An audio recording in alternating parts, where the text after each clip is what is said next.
आज हम टॉपिक समझने वाले हैं सेक्सुअल रिप्रोडक्शन।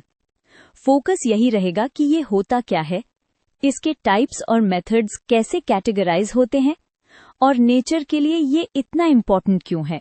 सबसे पहले इसी टर्म का मीनिंग क्लियर करना जरूरी है। एंड में हम देखेंगे कि ये नेचर में एडवांटेज कैसे देता है।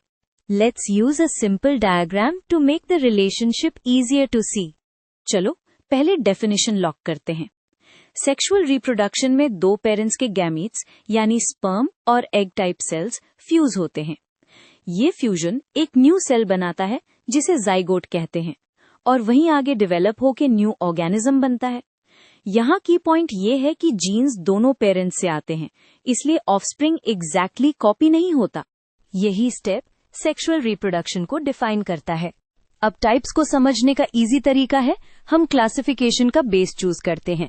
पहला कॉमन बेस होता है गैमीट सेम साइज के हैं या डिफरेंट। इससे 3 टर्म्स आती हैं। ये याद रखना हेल्पफुल है क्योंकि एग्जाम्पल समझना इजी हो जाता है। यहाँ हम गैमेट शेप और साइज को बेसिस बना रहे हैं। दूसरा पॉपुलर क्लासिफिकेशन है कि फर्टिलाइजेशन कहाँ होता है। ये स्पेशली एनिमल्स में बहुत यूज होता है। आउटसाइड बॉडी हो तो एक्सटर्नल फर्टिलाइजेशन और इनसाइड बॉडी हो तो इंटरनल फर्टिलाइजेशन। रीजन सिंपल है, फर्टिलाइजेशन की लोकेशन से सर्वाइवल चांसेस और नंबर ऑफ ऑफस्प्रिंग दोनों अफेक्ट होते हैं। यहाँ फ्यूजन बॉडी के बाहर होता है, यूजुअली वाटर में। अब मेथड्स का मतलब है प्रोसेस के स्टेप्स। प्लांट्स में हम यूजुअली पॉलिनेशन और फर्टिलाइजेशन के सीक्वेंस को मेथड के नाम से पढ़ते हैं। पॉलिनेशन बेसिकली गैमीट्स को मिलाने के लिए मीटिंग अरेंज करता है और फर्टिलाइजेशन एक्चुअल फ्यूजन स्टेप है। इसके बाद सीड और फ्रूट फॉर्मेशन से नेक्स्ट जनरेशन रेडी हो जाती है। ये स्टेप गैमीट्स को क्लोज लाता है ताकि फर्टिलाइजेशन पॉसिबल हो। एनिमल्स में मेथड को आप ऐसे सोच सकते हो, पहले मेटिंग या गैमीट रिलीज, फिर फर्टिलाइजेशन, फिर डेवलपमेंट। अगर इंटरनल फर्टिलाइजेशन है तो जाइगोट को प्रोटेक्शन ज्यादा मिलती है। अगर एक्सटर्नल है तो usually large number of gametes release किए जाते हैं बिकॉज लॉसेस ज्यादा होते हैं।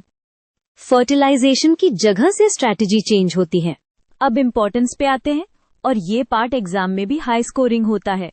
सेक्सुअल रिप्रोडक्शन का बिगेस्ट बेनिफिट जेनेटिक वेरिएशन है।